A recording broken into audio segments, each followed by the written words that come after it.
Yoga au royaume des morts. La Katha Upanishad est un dialogue entre un jeune homme brahmane nommé Natiketas et le dieu de la mort, Yama, à propos de la possibilité d'atteindre la libération du cycle des renaissances.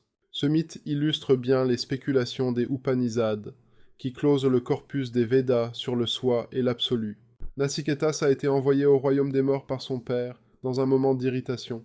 Mais Yama, le roi des morts, était absent pour 3 jours, et Natiketas n'a pas reçu les honneurs de l'hospitalité.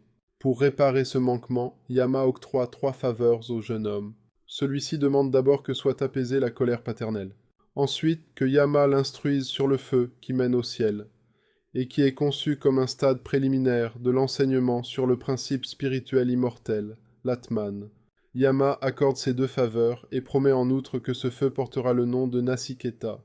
Comme 3e faveur, le jeune brahmane demande à connaître si l'homme, une fois mort, continue ou non à vivre.